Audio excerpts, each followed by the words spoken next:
4.7 深渊更新了，各位觉得难度如何呀？圣骸兽重回12层，玩家是受挫还是大仇得报？那么从这期开始，深境螺旋将调整为1月1刷新，原始奖励呢上涨为800克，而新的挑战内容魔女宇宙呢将在7月正式上线。本期深渊呢，虽然大伙都盯着圣骸兽，打算拿枫丹战舰一雪前耻，但我觉得最令人意外的当属11层的守正石，这几个冰史莱姆和我有不共戴天之仇，足足拉长了我10分钟的蹲坑时间。此时此刻，我想到了连歪3次的温迪，最强巨怪你可以不用，但不能没有啊。而12层总血量和上期的深渊大差不差，稍微减少了40万的血量。在单间的输出量上，第一间有所下降，第2、3间明显上升，多半是因为本期需要破盾的硬插2只火使徒在第一间的关系。而本期的祝福是战绩后平 A 增加 20% 的普攻伤害，累积3层可以造成小范围的真实伤害，对于克洛琳德、灵人等角色算是利好。那么第一间主打一个拖延时间，上半4波怪物刷在4个方位，且各有各拖时间的方式。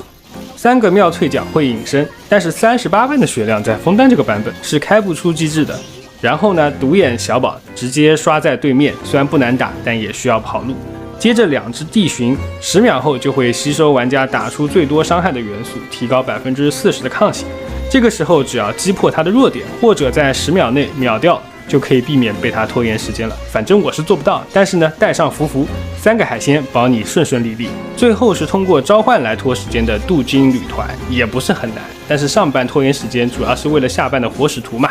而在真正面对下半的火使徒前，还要击破丘丘萨满和深渊火法师，那么下半很明显是利好水元素的环境。那作为重头戏，双火使徒对于玩家的挂水频率提出了一些要求，但是呢，他俩的攻击频率没有雷使徒高，所以经历了上期考验的玩家，这期打火使徒会觉得简单不少。而且他俩还会丢2个球，击破以后掉盾还是挺多的，那他比雷使徒就简单多了。而最后一波的黑蛇骑士，他们2个攻击欲望不太高，且攻击前摇比较大，就算带上护盾也能及时的躲开。所以总的来说，第一间就是各种拖时间。个人打下来呢，时间最紧的也是第一间，但是通过提早走位拉怪，还是能争取到不少宝贵的时间的。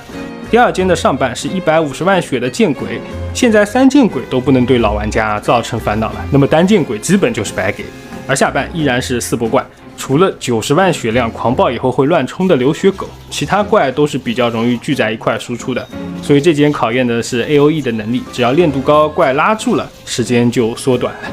第3间上半是220万血量的妙脆角，利好激化，输出够的玩家甚至可以顶着机制强杀。而下半呢，终于是圣骸兽，只不过它是单个的出，所以没有3.7时候的压迫感。而且这2只圣骸兽算是圣骸兽当中比较友好的圣骸兽，它不像水元素的那只会到处滚，然后拖你时间。另外这间每波怪的组合呢，都是主力输出加上有盾杂兵骚扰，且圣骸兽的波次还是雷火组合打超载，又暗暗强调了一手抗打断。所以为什么在第一间要给2个空壳怪？那策划想的肯定是让你不要带盾，但是这2个空壳怪说实话确实针对的不是很针对，也算是手下留情了，我觉得。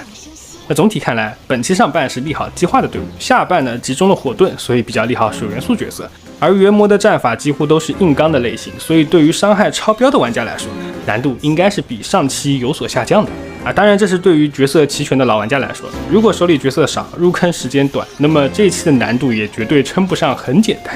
眼看着枫丹的深渊呢就要接近尾声了，想当初开枫丹的时候，有些玩家对于蛮荒过度的渲染，各种带节奏，那么我看这个回旋镖应该是跑不掉的。好，那么我是提瓦特地理，我们下期再见。